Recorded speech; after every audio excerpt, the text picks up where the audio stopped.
Magazine Ávila en este martes 29 de noviembre, ya a puntito de finalizar el mes de noviembre. Estamos con ustedes en directo. Esto es un magazine, un programa abierto.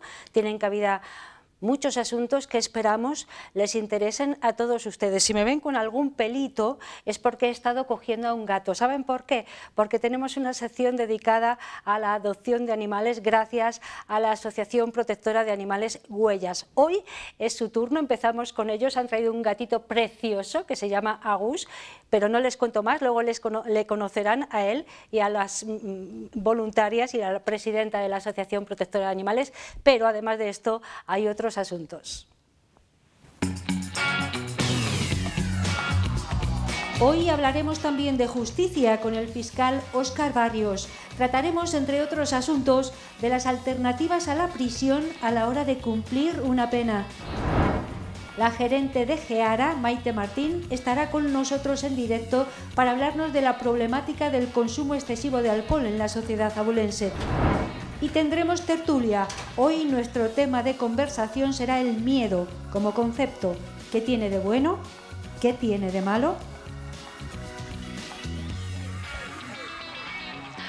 Sobre el miedo hablaremos al final de este programa en la tertulia. Un poquito de miedo de decir que tiene el pobre Agus, que está con nosotros. Es un gatito, está en el refugio de la Asociación Protectora de Animales Huellas, esperando una familia, un hogar. Con nosotros Isabel Martín, la presidenta de Huellas. Buenas tardes, Isabel. Buenas tardes, gracias, Ana, por estar aquí un día más. Bienvenida. Encantada. Y también Maite Velayos, ella es voluntaria de la Asociación Protectora de Animales Huellas y además es mamá adoptante de gatitos, creo. Sí, ¿sí? Mamá de familia numerosa.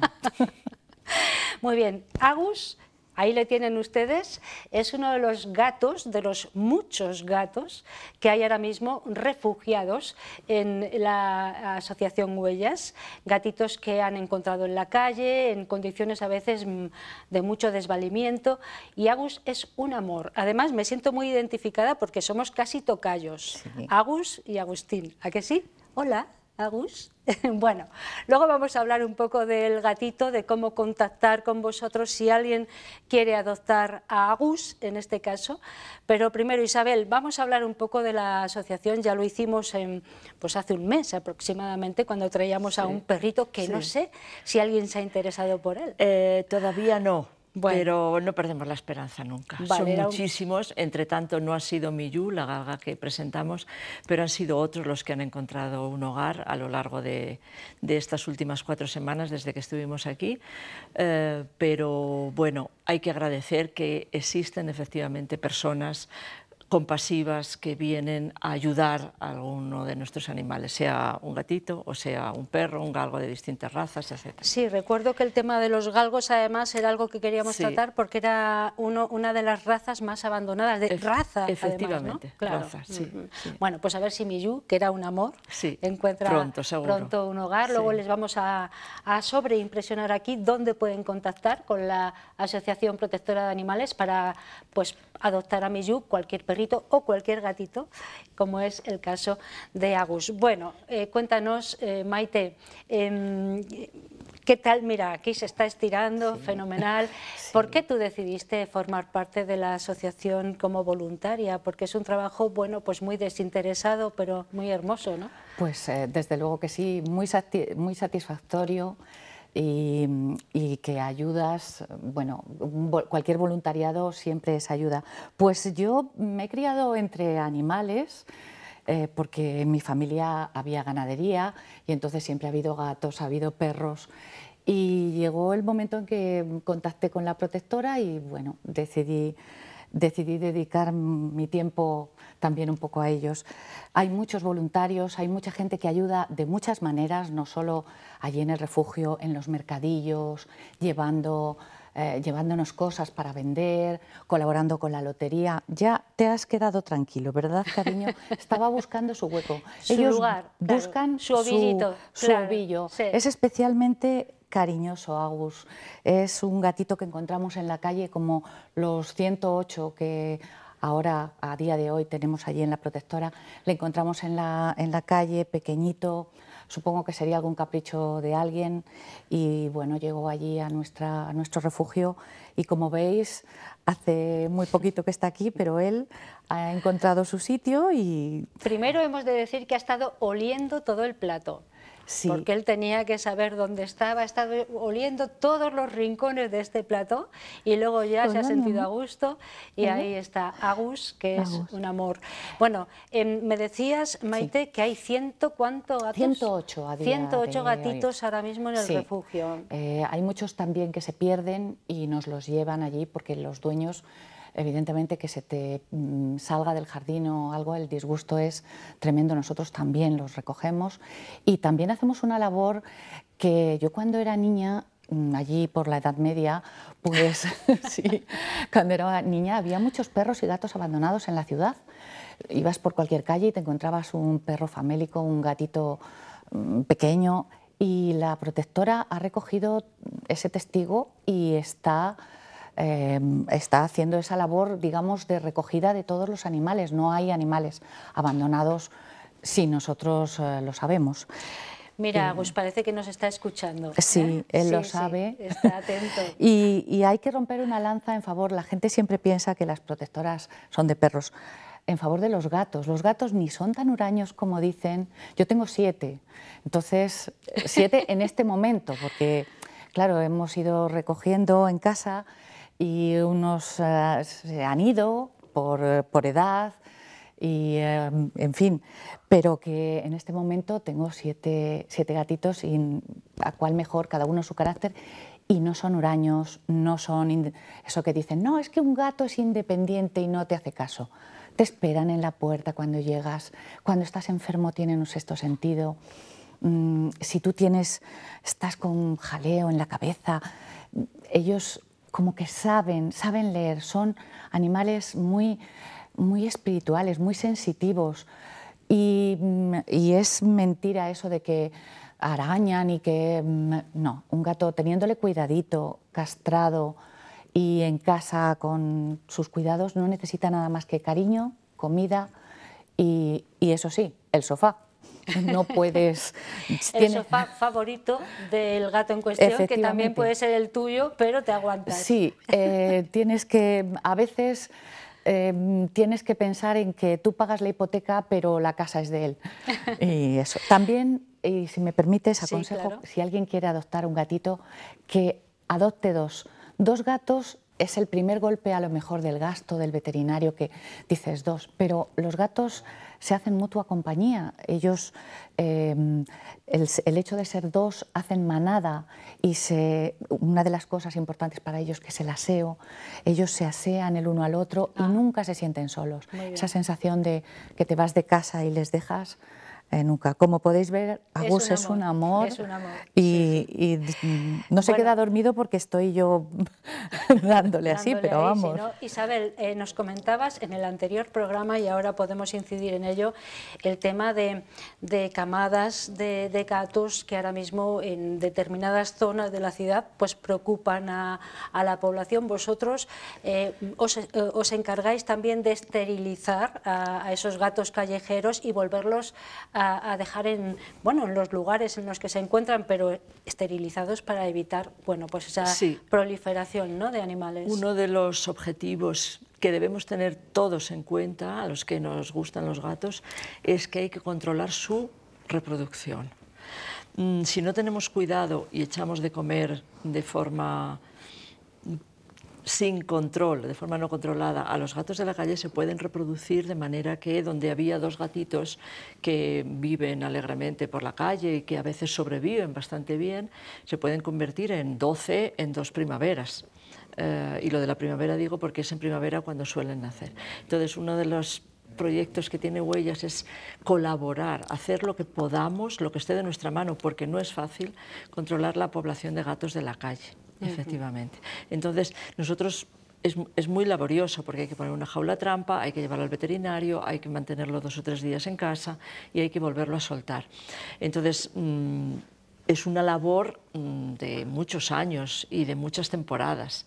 Entonces, en esas estamos. No es que cada año no vamos a conseguir que no haya ningún gato.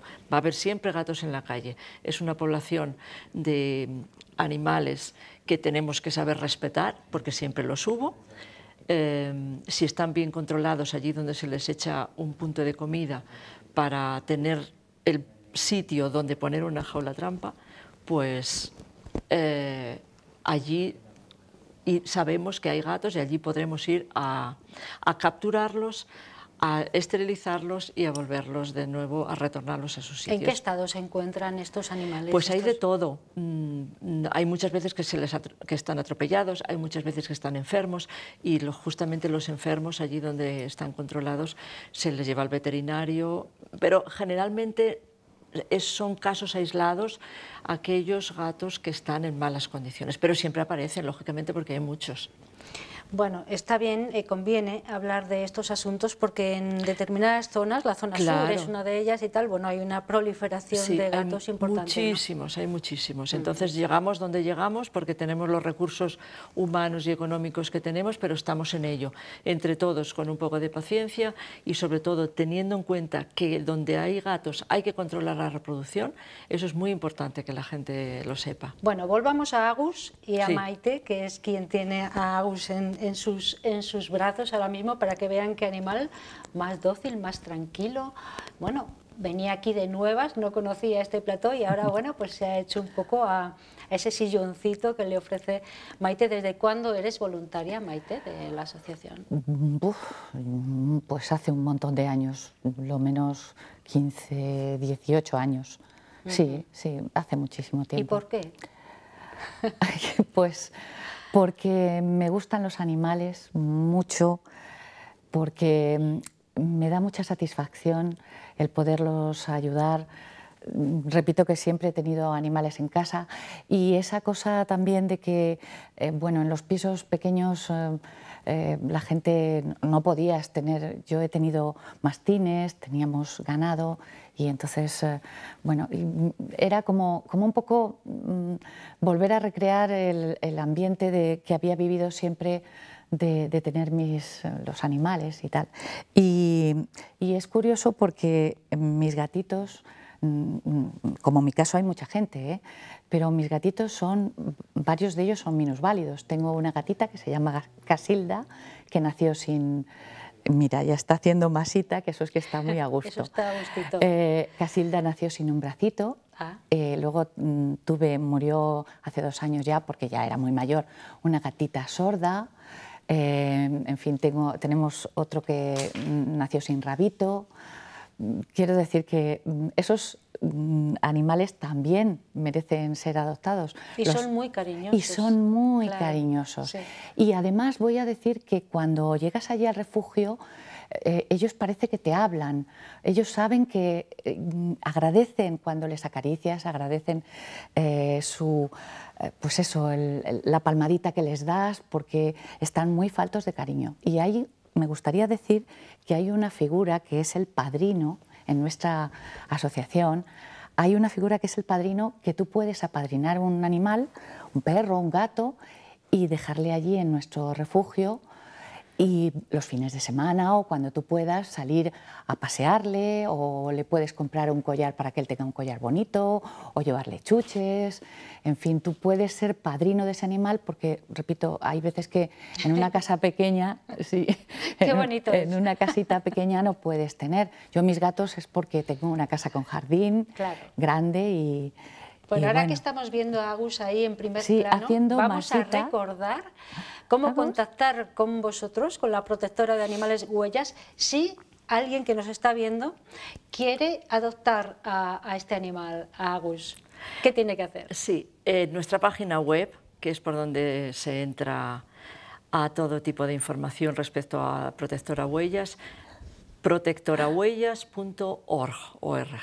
Ahí lo tenemos, protectorahuellas.org. En el menú, es el contacto. Ahí se puede ver adoptar un perro, adoptar un gato, y allí hay más información con todos los perros y todos los gatos que están ahora mismo en adopción. Quizá no estén todos porque hay que actualizar siempre muchísimos datos, pero casi todos están.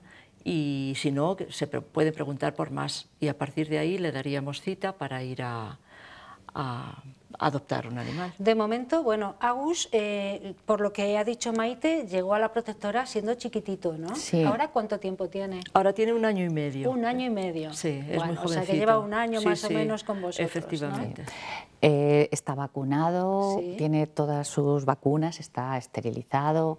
En fin, allí en la protectora nos ocupamos de que tengan todos los cuidados, toda la medicación, tienen su cuarentena y se les hace todo el tipo de pruebas para ver que no tengan ninguna enfermedad. ¿Esto que está haciendo? Que es la masa. Que eso dices. es que amasa, Sí. porque ellos cuando son pequeñitos, este movimiento estimulan a la madre para que les dé de mamar, le hacen así a la madre en la tripita, y entonces es para que les dé de mamar. Y ellos cuando se encuentran a gusto y están contentos, pues hacen este movimiento que, bueno, a veces es muy relajante tenerle encima y que te haga esa Es un masaje masita. gratuito. Es un masaje gratuito y además eso, Bueno. de casa. Nada, pues aquí tenemos a Agus, está buscando un hogar, una familia que le quiera en casa. El contacto ya lo hemos visto, entonces quien quiera ponerse en contacto con la Asociación Protectora de Animales no tiene más que contactar con... Sí, ahí encontrarán los teléfonos, encontrarán Vamos a distintas recordarlo, por informaciones. favor, porque no lo tenemos La sobreimpresionado. www.protectorahuellas.org. Protectorahuellas.org. Ahí, bueno, tendrán ustedes un menú muy amplio, sí, de gatos y podrán y de ir donde quieran. Sí. Hemos dejado hoy a los perritos un poco al margen. ¿Cuántos tenemos ahora en Ahora en tenemos el también, refugio? hemos pasado de los 200, 4, 8, el número siempre es muy variable porque casi todos los días entra uno, sale otro. Esta semana hemos recogido 3 gatos, o sea, 3 gatos es esta imparable. semana. Sí. Son gatitos y animales que están desvalidos por la calle, si no, no los pillaríamos, no los tendríamos en nuestra casa, en nuestro refugio. ¿Y se dejan coger bien? Los que están desvalidos, efectivamente, Sí. o están heridos, o están enfermos, o han sido recién abandonados porque han estado en casa.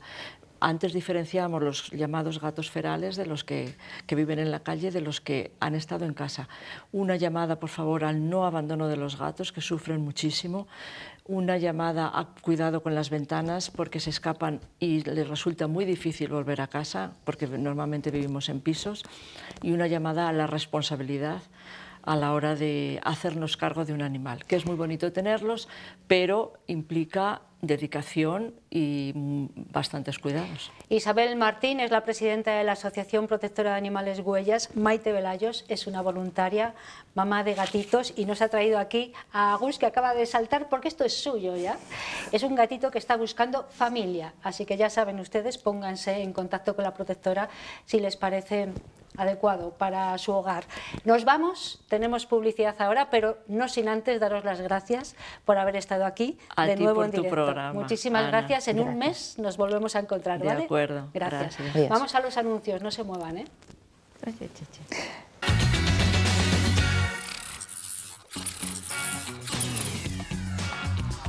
5 y 10 minutos, ya estamos aquí después de la publicidad y ahora vamos a hablar de justicia. Una vez al mes, más o menos, nos acompaña el fiscal de Ávila, Óscar Barrios, a quien tenemos con nosotros en plató. Buenas tardes. ¿Qué tal? Hola, buenas tardes, Ana. Gracias por estar aquí, bienvenido. A ti Esta es siempre. tu casa, ya sabes, una hora un poco, bueno, intempestiva, ¿no? Bueno, la hora del café.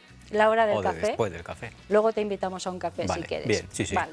Bueno, hoy vamos a hablar de algo de lo que hablamos muchas veces cuando hablamos de juicios, pero nunca profundizamos en la circunstancia, y es de las penas que se pone a los reos, a las personas que resultan culpables de algún delito después de un juicio. Vamos a hablar de las penas y también de alternativas a las penas, ¿no? Sí, o de formas alternativas O de formas. de cumplir algunas penas, sí. Claro, primero a lo mejor tendríamos que empezar hablando de lo que es una pena dentro del ámbito de la justicia, sí. Claro.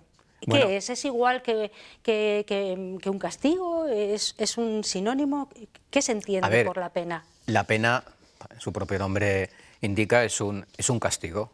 Es un castigo que cumple o trata de cumplir una serie de fines, porque si no, no tendría sentido la imposición de un castigo frente a una conducta. Los fines tradicionales que tiene la pena, como los tradicionales, los que debería de cumplir, son tres. Uno, que es una función de lo que se llama de prevención especial, es decir, para que el sujeto que ha sido sancionado no vuelva a delinquir, como consecuencia de la imposición de una pena. Se entiende que eso va a ser un acicate para evitar que cometa un nuevo delito. También una función de prevención, pero de prevención de carácter general, es decir, para que el resto de las personas vean que las conductas que han sido cometidas por algunas personas son sancionadas y de esa manera también vean las consecuencias de lo que es incumplir la norma y qué lleva aparejado incumplir la norma, pero también tiene una función que es una función retributiva, es decir, sancionar el comportamiento porque se ha vulnerado un bien jurídico y hay que restablecer el orden jurídico, en este caso, que se ha visto alterado como consecuencia de la comisión del delito. Bueno, todo eso es una pena. Estaba bien, yo creo, que definiéramos lo que es y para qué sirve. En definitiva, es un castigo. Sí, sí, claro, lo es. Y bueno, yo antes de pensar contigo en estos asuntos, bueno, como está la justicia tan revuelta, se me habían ocurrido muchos otros temas de los que podemos hablar en otras ocasiones, pero ahora el tema de la pena, claro, es algo que después de un juicio se dicta una sentencia y una pena, y siempre hablamos o pensamos en la cárcel, pero hay muchas formas de cumplir una pena. Hay múltiples penas, la más grave obviamente es la privación de libertad en la extensión que lleva aparejado el delito que se ha cometido. La más grave sería la prisión permanente revisable como forma de privación de libertad, pero aparte de la privación de libertad en forma de prisión hay muchas otras penas, por ejemplo la localización permanente, que es una pena extraña, que no es habitual, no deja de ser una pena privativa de libertad, pero que es una pena que obliga a una persona a estar localizado, como su nombre indica, en un determinado lugar durante el tiempo que se haya establecido. Pena que incluso de localización permanente se puede cumplir, está previsto en el Código Penal, en fines de semana o en días festivos, porque lo esencial de la pena es que tenga este carácter retributivo, cumpla estas finalidades, pero tampoco tiene que ser algo desorbitado y debe ser proporcional a la conducta para que cumpla esa serie de fines. Es decir, evidentemente en una pena de prisión no es posible cumplirla a la carta, pero una pena de localización permanente, sí, con el cumplimiento en fines de semana o en festivos se logra la finalidad pretendida. ¿Por qué se va a afectar, por ejemplo, a otra actividad que el sujeto tenga que desarrollar, como por ejemplo su trabajo? Pongo como ejemplo la localización permanente porque es una pena extraña que no es habitual, pero también hay penas privativas de derechos, la privación del derecho a conducir vehículos a motor, la privación del derecho a la tenencia o porte de armas, la prohibición de acercamiento o de comunicación a alguna persona, la obligación de residir en un determinado lugar.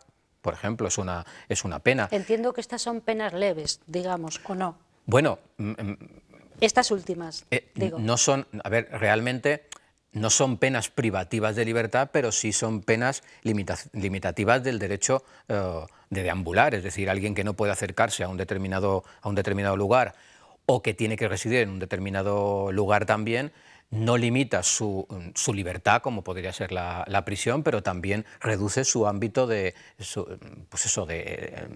esparcimiento, de desarrollo incluso de su personalidad, pero claro, son penas que no son como la pena de prisión, tampoco son de carácter leve, porque esas penas se pueden extender a lo largo de varios años.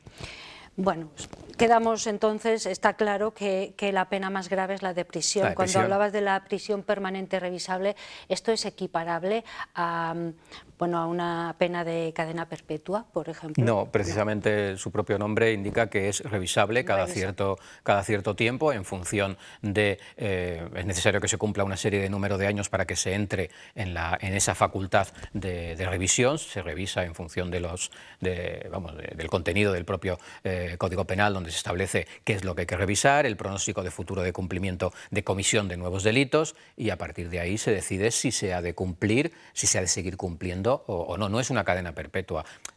Hablo un poco sin tener un conocimiento absoluto de cómo está regulada la cadena perpetua en el resto de los países, pero bueno, entendiendo como cadena perpetua el hecho de que no vas a salir nunca de prisión, el hecho de nosotros tener una prisión permanente revisable permite eso, que que exista la posibilidad de salir de prisión si se cumple una serie de requisitos. Desde luego la privación de libertad es algo tremendo para una persona, para cualquiera. Pero, por ejemplo, existen otras penas, la inhabilitación especial para el ejercicio de una profesión que puede llevar aparejado un delito que esté relacionado con esa profesión, la pena de inhabilitación para ejercicio de la medicina a un médico que ha sido condenado por cometer un delito en el ámbito, en el desarrollo de su actividad, no es una pena privativa de libertad, pero es una pena que realmente tiene un carácter aflictivo importante.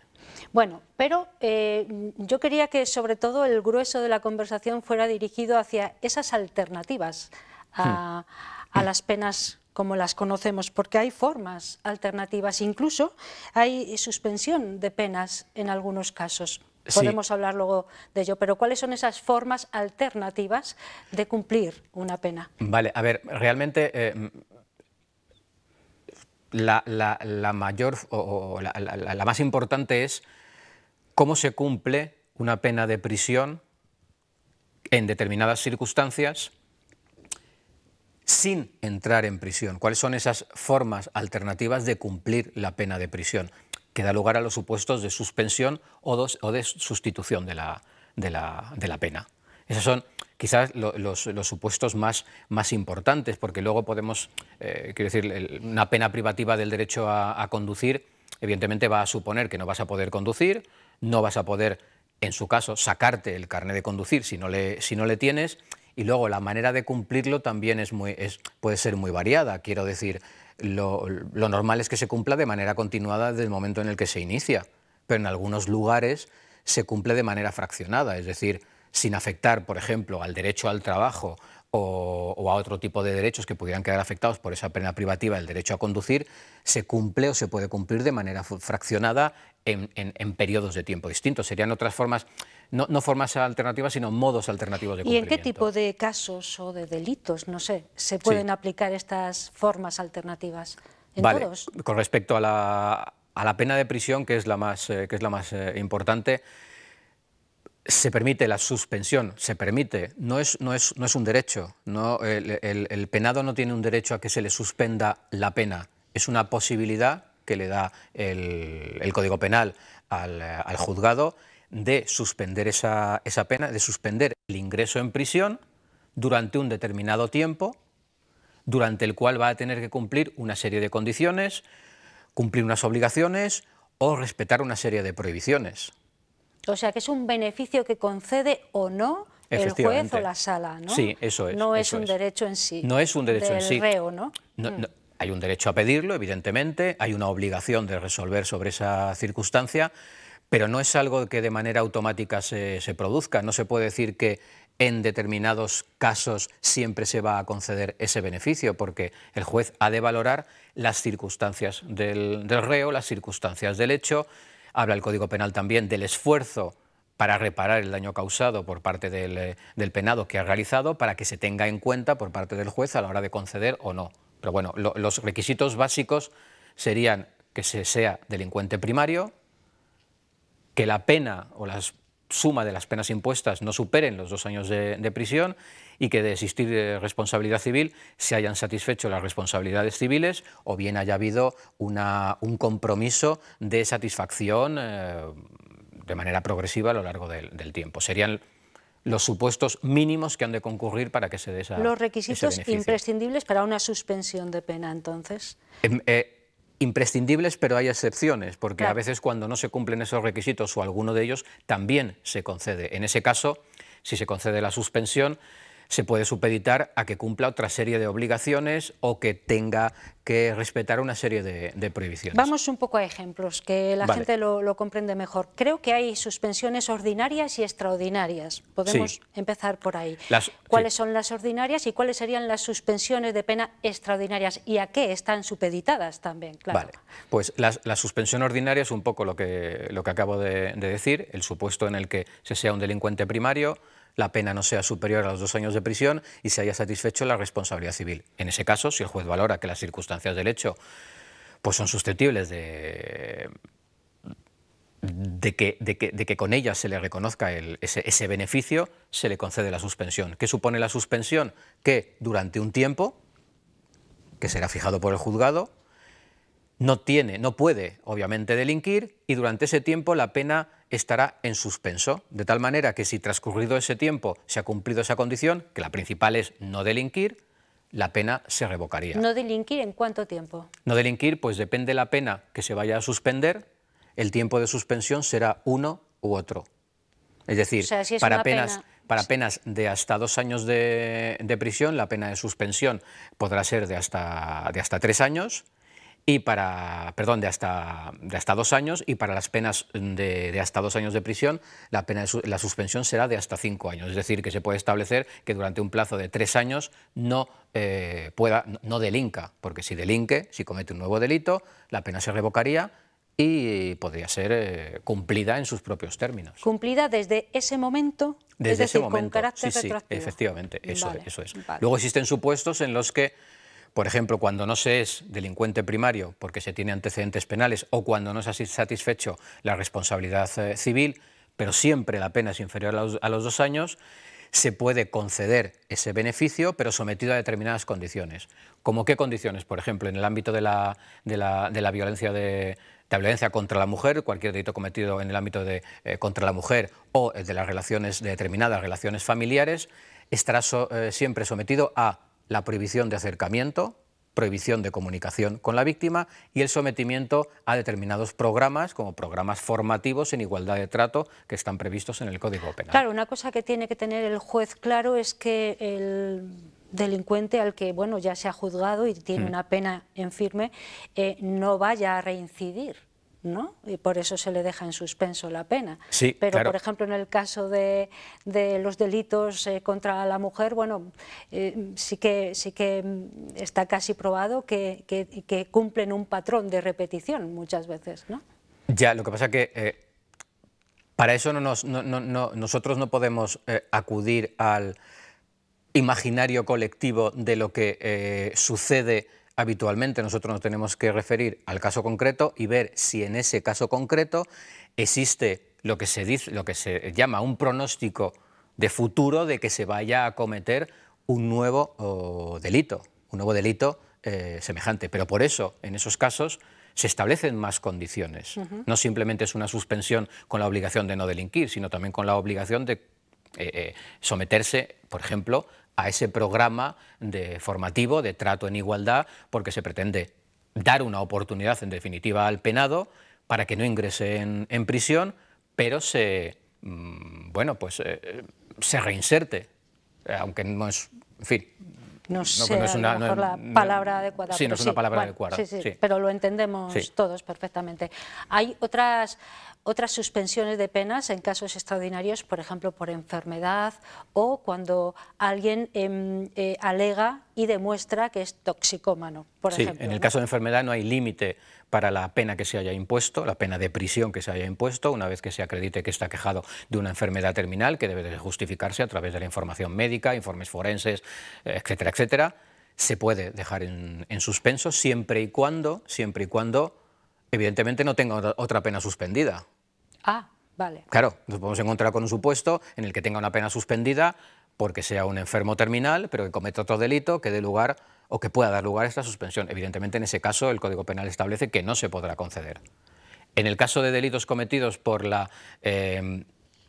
por estar vinculados la comisión de esos delitos al consumo de sustancias estupefacientes, se podrá conceder esas penas siempre que esa suspensión, perdón, siempre que la pena no sea superior a los 5 años de prisión, siempre y cuando se acredite o se justifique que está en un programa de deshabituación, un programa de tratamiento a esa sustancia que en principio entendemos que ha sido no la razón, pero sí lo que le ha llevado a cometer ese delito. Bueno, hemos estado hoy hablando aquí con el fiscal Óscar Barrios en nuestro tiempo dedicado a la justicia de las penas, de las que hablamos muchas veces, penas de prisión o no, porque ya saben, hay unas alternativas de las que nos ha estado hablando, incluso la suspensión de la pena en algunos casos, y nos parece muy interesante para conocer un poco más la administración de la justicia. Hemos de decir que no es un derecho del reo, sino un beneficio que ofrece la justicia, en este caso el juez, que es quien imparte esa justicia, ¿no? Sí, claro, a ver, en definitiva es un ciudadano que ha cometido un delito, que se le ha sancionado, pero al que se le da una oportunidad para no entrar en prisión, siempre y cuando cumpla una serie de condiciones, de tal manera que el delincuente primario, el que haya cometido un primer delito con una pena inferior a esos 2 años, tenga amplias posibilidades de no tener que entrar a prisión para cumplir la pena y que haya otras formas alternativas que en definitiva también pretenden lo mismo que el resto de que si se cumple la pena en sentido estricto, todas esas finalidades a las que me he referido al Muy principio. interesante el asunto que hoy nos trae Óscar Barrios, hasta 8 Magazine Ávila. Muchísimas gracias, Óscar, por habernos acompañado. Nos vemos pues en un mes aproximadamente, ¿te parece bien? Y hablamos de otro asunto. Hay muchos, bueno, muchos sí, y algunos muy mediáticos, así que bueno, yo te dejo elegir, ¿vale? De acuerdo. Gracias.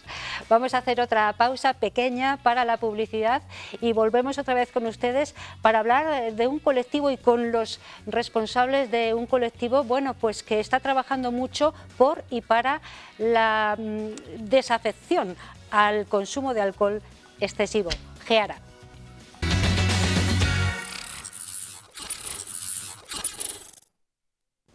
35 minutos pasan de las 5 de la tarde, lo cual quiere decir que nos quedan 25 para llegar a las 6. Bienvenidos si se incorporan ahora a 8 Magazine Ávila hasta las 6 y pico.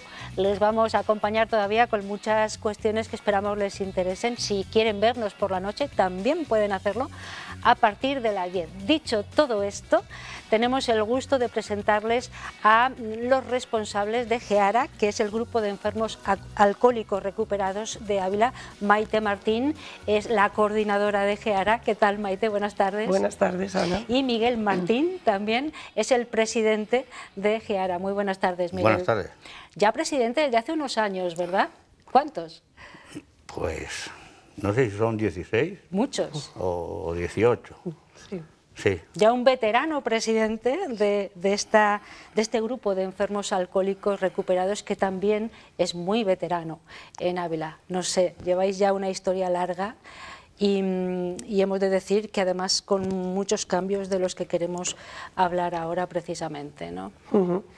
Efectivamente, Geara, bueno, pediros disculpas que tengo una faringitis y me puedo quedar sin voz. Bueno. Geara, bueno, se funda en el año 1969, con lo cual tenemos 53 años de antigüedad, pero yo más que de antigüedad diría de experiencia en lo que se refiere al tema de la enfermedad del alcoholismo. Como tú dices, a lo largo de estos años sí que hemos ido avanzando, evolucionando y bueno, pues yo creo que generando un mayor compromiso con la población que necesita de nuestra ayuda. Todavía tenemos que seguir diciendo que el consumo de alcohol en exceso es malo. No sé si lo de en exceso sobra o hay que decir que el consumo de alcohol es malo siempre, Miguel. Hombre, vamos a ver, esto, cuando uno coge la dependencia, no sabes parar porque te lleva cada día más. Aunque hagas pocos consumos, ya te va haciendo daño, ¿me entiendes?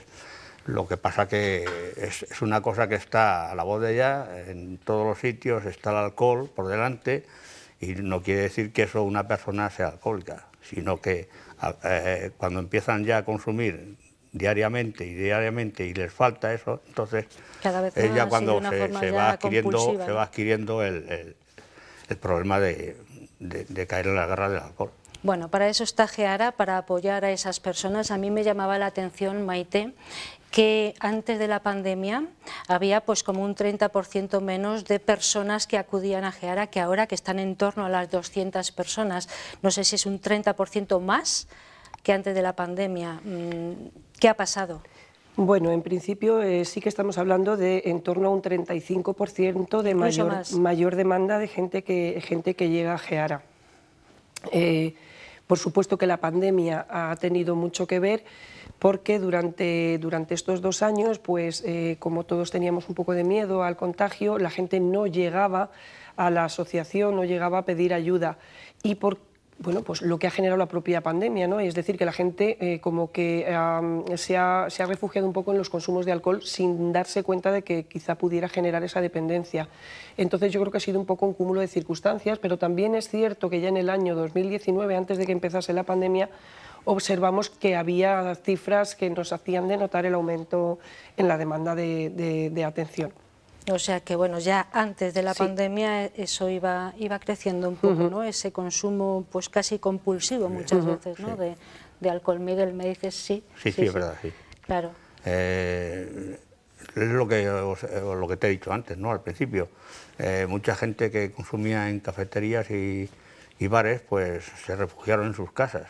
Sí, se habla mucho de los carros, del papel higiénico y tal, y de que salían de los supermercados, sí. Pero yo veía que muchos carros iban vetados de alcohol. De alcohol.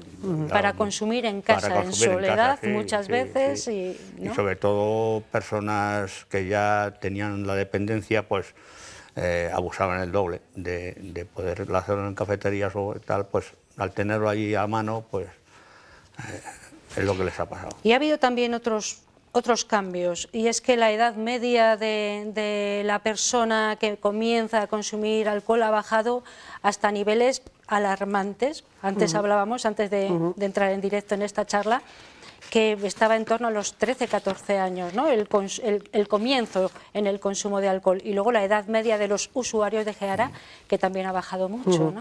Efectivamente, antes de entrar comentábamos precisamente los datos que tenemos de Estudes, de la encuesta del uso de drogas de enseñanzas secundarias en España, y la edad media de inicio en el consumo está en torno a los 14 años. Se mantiene ahí de unos años a esta parte, pero yo te decía y mantengo que a mí me parece una edad y una cifra alarmante. Si estamos hablando de una media de edad en la que, bueno, pues con 14 años ya empiezan a consumir alcohol, habrá chavales que lo hagan con 12, aunque otros lo hagan con 16.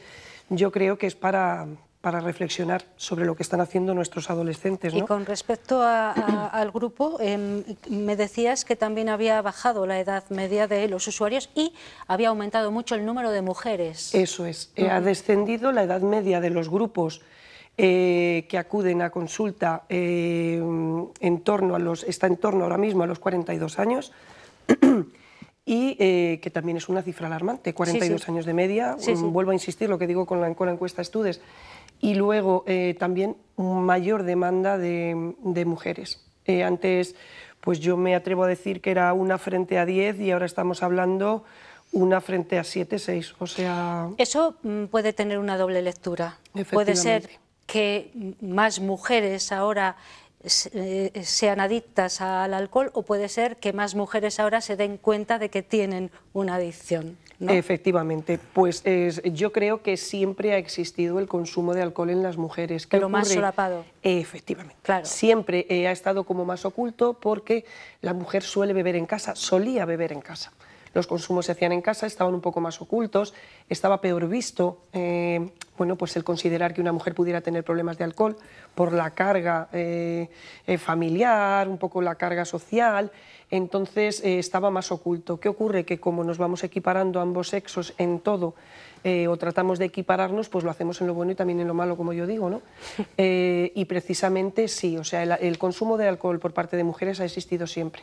Lo que pasa que hasta ahora no están saliendo o no se está dando la cara. Ahora mismo llegan a Geara, bueno, pues para iniciar tratamiento tanto hombres como mujeres, y sí hemos notado ese aumento de demanda en mujeres. Bueno, habéis firmado hace muy poquito un convenio con el Ayuntamiento que me parece que es importante, ¿no?, para realizar actividades juntos en los 3 minutos que nos quedan, sí que me gustaría que me contarais cuáles son los proyectos más inmediatos que tenéis. Luego, Miguel, unos consejitos sí que nos tienes que dar también para todos los espectadores, ¿vale? Pero primero, bueno, un poco en qué estáis. Vale, bueno, pues intento ser muy breve, que yo me enrollo mucho. El convenio que firmamos con el Ayuntamiento lo venimos firmando desde el año, perdonadme, desde el año 18, no puedes te preocupes.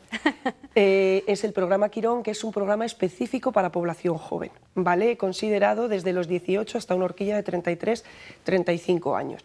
Es el programa específico y es un programa de mentoría. Eso quiere decir que los jóvenes que llegan están tutorizados por 2 jóvenes que son enfermos alcohólicos rehabilitados y que se han formado previamente para poder llevar este programa, supervisado, lógicamente, por el equipo técnico de GEARA. Entonces, en esa línea de actuación estamos, pero al mismo tiempo seguimos, bueno, con lo que yo digo que es siempre nuestro programa estrella, que es el de apoyo y asistencia terapéutica a enfermos alcohólicos y familiares, y el año pasado iniciamos un programa de cognitivo-conductual de tabaquismo, que lo realizamos con éxito y lo hemos repetido este año, y para el año que viene hemos introducido también el programa TRIAD, que es para reducción de infracciones y accidentes de tráfico relacionados con consumo de alcohol. Entonces, que pues, son muy elevadas las cifras. Efectivamente, entonces sí que tratamos de dar la mayor respuesta en función de cómo han evolucionado los consumos y lo que la población demanda. Miguel, yo decía que no quería terminar esta conversación sin hablar contigo de forma más personalizada, porque tú fuiste, bueno, no sé si... Sí, si lo puedes decir, fuiste o eres, no sé, claro, es que es una enfermedad crónica.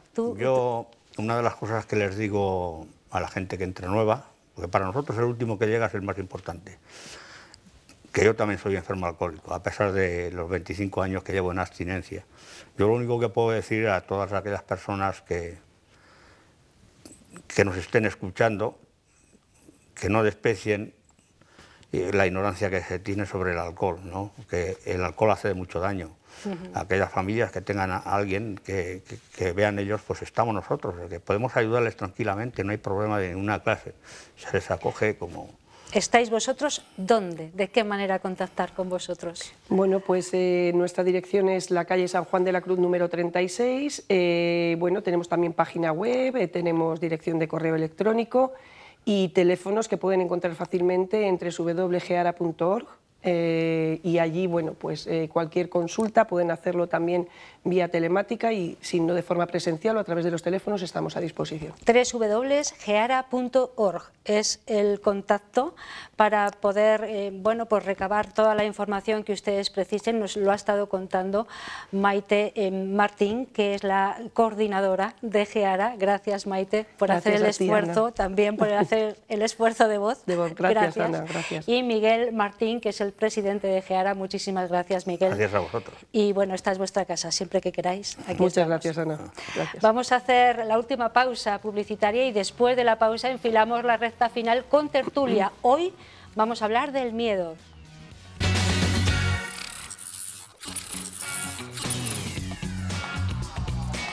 Nos quedan un poquito menos de 10 minutos para llegar a las 6. Tenemos por delante una tertulia que espero sea apasionante, como todas las que mantenemos aquí, y que quede en el aire, como todas las que mantenemos aquí, porque hoy en la tertulia vamos a hablar del miedo. Es una emoción natural que se caracteriza por experimentar una sensación desagradable e intensa ante la percepción de un peligro real o imaginario. Esta es la definición.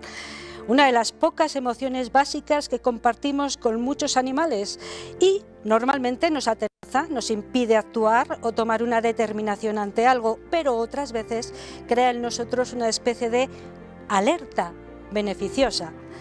Esta emoción es buena en sí misma porque nos salva de situaciones de riesgo, pero ¿cuándo deja de ser tan beneficioso sentir miedo? ¿Qué sucede con una sociedad miedosa? ¿Somos más manejables si tenemos miedo? ¿A quién puede interesarle eso? Del miedo, en su concepto, vamos a hablar hoy. Del concepto y de la práctica también, del día a día del miedo. Vamos a ponerle cara si podemos. Lo intentaremos con Julio Collado, Rubén Jiménez y Gabriela Torregrosa, a quien tenemos con nosotros también, junto a Julio y a Rubén. Muy buenas tardes a los tres. Buenas tardes. Como si le quería poner cara, ya está.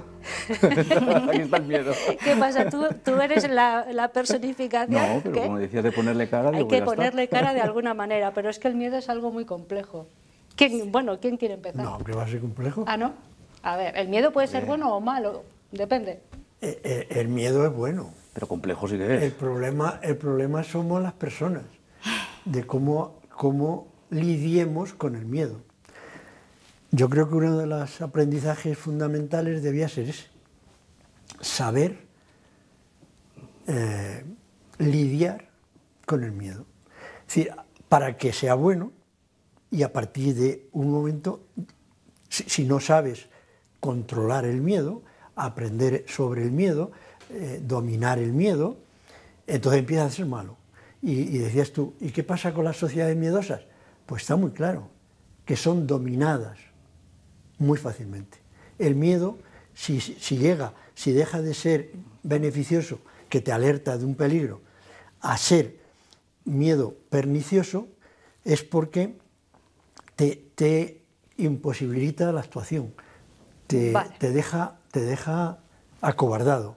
Y una sociedad cobarde, sí, pues ya saben que termina. Bloqueado, ¿no? Bloqueado. Bueno, no es bueno no tener miedo a nada, ser un temerario, como bien dice la palabra, ni estar viviendo todo el día con miedo. El miedo nos bloquea, pero a priori es algo bueno, que nos alerta, nos alerta ante peligros, que nos permite defendernos, protegernos, y nace a raíz de ese instinto de supervivencia. Y eso es bueno. El problema, como decía Julio, es cuando la sociedad lo utiliza no solo para influenciar cierto tipo de pensamientos, actuaciones, sino que el problema es que hasta cierto punto es contagioso también el miedo. Me han dicho que, me lo ha dicho alguien que conozco. Muy interesante esto que aportas, sí, sí. Y claro, si me lo ha dicho alguien que conozco, me fío, y sin consultar, sin comprobar, ya tengo miedo yo también. Y uno a otro va rapidísimo. Los bulos por ejemplo, tienen esa misión de acobardar a la gente. Había un experimento, ahora que dices eso, había un experimento, no sé exactamente cuándo ocurrió este experimento, que metían a 5 monos en una jaula y arriba, encima de una escalera, había unos plátanos. Entonces, cuando el primer mono intentaba coger el plátano, una descarga eléctrica. Poco a poco fueron cambiando los monos. El primer mono que intentó subir le sacaron fuera. Solo quedaban 4 de los primeros que había. Cuando uno de ellos intentaba coger el plátano, descarga eléctrica. Y hubo un momento determinado que cambiaron los que había allí. Nadie sabe por qué, pero nadie cogía ya los plátanos de arriba, por miedo y por lo heredado anteriormente. Es un experimento muy clarificador. Mira lo que pasó. Mira lo que pasó. Ten cuidado, claro. Y ya está. Todo eso alerta de la sociedad para crear una sociedad miedosa. Y una sociedad de todas maneras, miedosa... la palabra miedo que decís antes es verdad que es muy compleja, porque la ponemos a muchísimas cosas que yo creo que no es miedo. Para mí el miedo es algo innato al ser humano, bueno, y a los animales que decías. Efectivamente. Es innato. Con las ovejas. Pero entonces el miedo no es aprendido, porque claro, hay unos miedos ahora en la sociedad que nos ha tocado vivir que no había hace 50 años o 60 años. Es decir, hace 60 años no existía el miedo a hablar en público, no se... No hablaba. ¿Tú crees que no existía ese miedo? No hablaba. Por lo menos no se hablaba de... No hablabas en público. Pero es como... Estaba prohibido hablar en público. El miedo existía. Sí, yo creo que sí. Sí. Por eso digo que el miedo es aprendido, es heredado, o es lo que es innato, porque al final ponemos miedo a tantas cosas, miedo al amor. ¿Es verdad que eso es miedo? Hay un miedo... Bueno, es una emoción, ciertamente, una de las 5 emociones que tenemos, pero a lo mejor sí que tiene algo de cultural también. Fobia, miedo, terror, emoción. Entonces hay un montón de palabras ahí que se entremezclan y a lo mejor no todas. Hay miedo, el miedo más peligroso posiblemente, o por lo menos el que nos hace más infelices, que es aprendido, que es el miedo al qué dirán. Ese es además, según un matemático, es es que a lo mejor es el mismo que pienso yo, pero yo lo llamo de otra manera, el miedo al ridículo. Bueno. ¿Puede ser el mismo? Sí, hacer el ridículo. Pero claro, primero uno piensa que hace el ridículo si él no se valora a sí mismo, ¿no? Pero eso sí hay que aprenderlo, hay que aprender a estimarse, a amarse a sí mismo. Si no te amas a ti mismo no puedes amar a nadie más, estás incapacitado para amar. Bueno, vamos a detalles, venga, que estamos filosofando mucho y aquí no vamos al grano. No, podemos hacer un listado de miedos que tenemos. Un listado de miedos. Yo empiezo por uno. Venga. El primer miedo que tenemos es el miedo al abandono. ¿Y el último? Y el último, pues, ¿Y el último? Que la muerte. No, también miedo al abandono en los últimos años, ¿no? ¿Verdad? La soledad que hemos hablado algunas veces aquí. Bueno, pero el miedo al abandono está... Pero yo lo que sí que he notado, he estado viendo que en cada miedo tiene una solución. Por ejemplo, el miedo al abandono de los niños, están los mitos y los cuentos para educar que el abandono es provisional, que el padre o la madre vuelven, que aunque te dejen en el bosque, alguien vuelve, aunque sea un cazador. Entonces, los cuentos se inventaron para ese miedo, pero el miedo a la enfermedad también inventa la medicina. Cada cosa, si vamos viendo miedos que tenemos, hay el miedo al paro, se inventa el subsidio o el cobro para no quedarte en la intemperie. El estado del bienestar es... ¿Cuándo dices que había estado de bienestar? Bueno, hay más o menos. Ese de antaño, dices. Bueno, vale. Le provoca. Claro, ¿lo ves? El hecho de que la sociedad de bienestar vaya decayendo o decaiga o sea atacada por algunas fuerzas políticas, sociales, económicas, hace que ahora pueda haber más miedo. Claro, si tú quitas esa posibilidad... Otro miedo. Es que hemos pasado del miedo, del primer miedo más individual a miedos más sociales, y yo creo que habría que volver un poquito atrás, y el miedo más, yo creo que el que tenemos todos siempre es el miedo a morirse, y es ese el que desencadena realmente esa emoción, el miedo a morirse, y por eso se crea ese mecanismo de defensa, de ese estado de alerta para autoprotegerse. A partir de ahí, claro que hay muchos tipos de miedo, algunos adquiridos, aprendidos, contagiados, como he dicho antes, y no tienen fin, porque aparecen nuevos miedos según la sociedad en la que se viva, a veces nos los dejan inducidos, caer, dilo, sí, están inducidos. Nos los inducen. Vamos, el miedo a la muerte, ¿verdad? Sí, pero ya, ese es el básico. Pero se inventó la religión para eso. Sí, porque como dijo, hagamos una lista de miedos, pues pero se inventó la religión, ese es muy antiguo, porque el miedo inventó todas las religiones. Si hay otra vida, en teoría, el miedo a la muerte, vivo sin vivir en mí, decía Santa Teresa. Quien se cree eso a pie juntilla como Santa Teresa, es cierto que desea morirse. Tan cierto que que la Iglesia Católica puso un pecado capital, el suicidio. Porque si no, un creyente total estaría deseando irse a otra vida mejor que esta y se suicidaría. También dijo Juan Pablo, recién nombrado Papa, no tengáis miedo, fueron sus primeras palabras. Sí, bueno, pero ellos que digan miedos, pero yo los clasifico. Vale. Matemáticas. En matemáticas hay que clasificar las cosas. Es verdad. Claro. Tú en la carrera de matemáticas estás todo el día clasificando. Tú coges un objeto, lo clasificas, está aquí. Entonces todas las propiedades de este objeto ya está. Y en lengua igual. En lengua igual, pues exactamente somos los mismos. Bueno, pero él es matemático. Entonces, venga, todos los miedos que diga yo los voy a clasificar en dos. ¿Reales o imaginarios? ¿Cuáles son reales y cuáles son imaginarios? La muerte. La muerte es real. Real. El miedo. Lo que es real es la muerte, pero el miedo no. Pero ser buena persona, uno puede no tener buena persona, eso es real o imaginario. Es decir, tú no haces el mal por la calle, ¿por qué? Porque tienes miedo a que te multen, porque tienes miedo a moralmente hacer mal, o simplemente porque es bueno no hacer el mal y no lo haces. Eso es real o imaginario, ese miedo. O sea, ¿por qué no haces el mal en la calle? ¿Quién no hace el mal? Eso es imaginario, ¿no? Eso es imaginario. Yo creo. Bueno. Ya, pero la multa es real. Claro. No, bueno, yo creo, vamos a ver, si tú... Más sencillo en la carretera. Si no te multan por ir a 150, ¿tú crees que muchos irían a 150 por las autovías? Yo creo que sí. No, vamos a ver las leyes, las normas. Miedo a... Si cada miedo,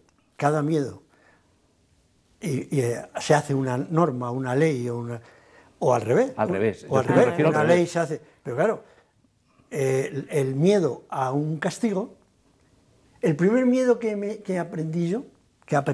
enseñaron fue el miedo al infierno. Cuidado, un miedo que se aprende. ¿Os acordáis que lo dije yo antes? ¿Aprendidos o innatos? El miedo al infierno. Vale. Es verdad, este no es real, porque nadie sabe Bueno, si para ¿no? ti, no, y para mí no es real. No es real. Otra cosa, nadie ha vuelto para decir que existe el infierno. Bueno, desde la ciencia sí es real, pero desde la creencia no. Bueno, la ciencia dice que el cuerpo todo son conexiones químicas, que cuando hay miedo se activa la parte límbica, se te pone la presión arterial. Eso dice el materialismo, pero las creencias no. En fin, el miedo al infierno existe. Y los niños, a mí me parece eso una cosa que hay que discutirlo, ¿eh? Que un niño a los 7 años oiga hablar del infierno y coja miedo, y lo cogen en estos momentos, estoy hablando de estos momentos. A mí me parece que hay que estudiar eso, ¿eh? Hay que estudiarlo. Yo me creo dice que es casi peor ver el telediario a las 3 de la tarde. Desde luego. Pero más, Eso sí miedo al fracaso. ¿Cuándo se adquiere el miedo? Por ejemplo, vamos a pensar en los niños para arriba. ¿Cuándo se adquiere el miedo al fracaso, el miedo al ridículo? Los niños no lo tienen, ese miedo. Sí, sí. ¿Cuándo se adquiere? Cuando les ponéis nota a los maestros. No me fastidies. Si están agobiados con las notas. Gabriela. Pues yo quería irme también a hablar, si da tiempo, que hasta qué punto se valora el miedo y se le tiene en cuenta que hasta en derecho está incluido, como puede tipificar un delito, puede atenuar una pena, puede contribuir a una condena, con lo cual no es una cosa menor, sino todo lo contrario. Y que pienso también que hay que buscar el equilibrio entre ser temerario, como decíamos antes, o vivir completamente con miedo a diario, y yo creo que el truco, el secreto es buscar la prudencia. ¿Pero tú crees que los miedos son individuales o sociales? Depende. Yo creo que son todos sociales. No siempre. Es decir, son creados. Porque uno puede tener una experiencia individual. Quitando el instinto como los otros animales, sí, de salvarse, ¿no?, ante un peligro. Sí, pero una persona puede tener una vivencia personal única, tomarse las cosas de cierto modo que le hagan tener miedo a esa persona de algo en concreto, y no se lo ha inculcado nadie ni le viene contagiado por nadie. Por tanto, sí hay miedos individuales. Yo es que estoy pensando en un miedo que acabamos de hacer ahora. Porque, claro, a ver qué será. Hay miedos y miedos. Venga. Claro. Pero hay un miedo y que no afecta, y según la economía de cada uno, según la cultura, según los estudios, según las creencias y según el sexo. Hay un miedo típico que afecta solamente a la mitad de la humanidad, y es el miedo peor, el más paralizante, que es el miedo machista, el miedo a la violencia machista. Muy bien, nos quedan 2 minutos. ¿Concluyes con esto, Julio? Sí, ya, sí. ¿O te doy para repensarlo. Vale, venga, Rubén. Pues nada que añadir. Bueno, pero vamos a hacer una ronda un poco sobre el tema, ¿no? Yo es que me quedo con la parte del miedo, la parte innata del miedo. Lo demás yo creo que son apellidos que se le pone al miedo y que son superables. El problema, lo que decíamos antes, es cuando el miedo produce terror, produce fobia y te impide tener una vida normal. O inmovilismo. Hombre, claro, por supuesto que sí. Y una sociedad miedosa puede ser inmovilista, que es como retrógrada, ¿no? Y luego hablaba antes de miedos colectivos, individuales. Por ejemplo, cuando eres padre y tú tienes un bebé al lado, tú hasta el día de antes dormías como un lirón profundamente, y desde ese momento un instinto, ¿verdad?, te hace oír la respiración del bebé, ese miedo a la pérdida, a que le pase algo al niño, eso es innato, eso no, ni es colectivo ni es social, y me imagino que lo tendrían nuestros antepasados y lo tendrán. Terminamos con Gabriela. Pues yo, para darle ahí un toque optimista al miedo, voy a recomendar, si no la han visto, la película de Disney y Pixar del revés, que se titula en inglés Inside Out, con las 5 emociones básicas, y hasta qué punto el personajillo que representa el miedo hace que se descalabre un poco todo y que al final todo vaya bien, pero es el miedo el que bloquea la situación de la persona ahí en su cerebrito, y es muy, muy pedagógico, muy enriquecedor ver la película, porque lo explican de una forma muy sencilla, pero optimista al fin y al cabo. Pues nos quedamos con esa recomendación. Nada, pero medio segundo. Un apunte, que yo creo que la política está para solucionar los miedos, porque como estamos a la intemperie, y es lo que produce los miedos, una buena política debe consistir en eso, un estado de bienestar. Bueno, qué optimista nos hemos terminado, ¿eh? Muy bien. Muy bien. Bueno, pues del miedo, señores, hemos estado hablando hoy con Gabriela Torregrosa, con Rubén Jiménez y con Julio Collado en esta tertulia. Ya saben que son temas abiertos, pueden seguir en casa debatiendo lo que quieran. Nosotros de momento aquí lo dejamos. Nos encontramos mañana a partir de las 4:30. Es un programa en directo abierto que repetiremos también a las 10 de la noche, hoy y mañana. Pero bueno, mañana aquí nos vemos, si ustedes nos eligen. Hasta entonces, cuídense mucho y sean todos lo felices que puedan. Adiós, muchas gracias a todos.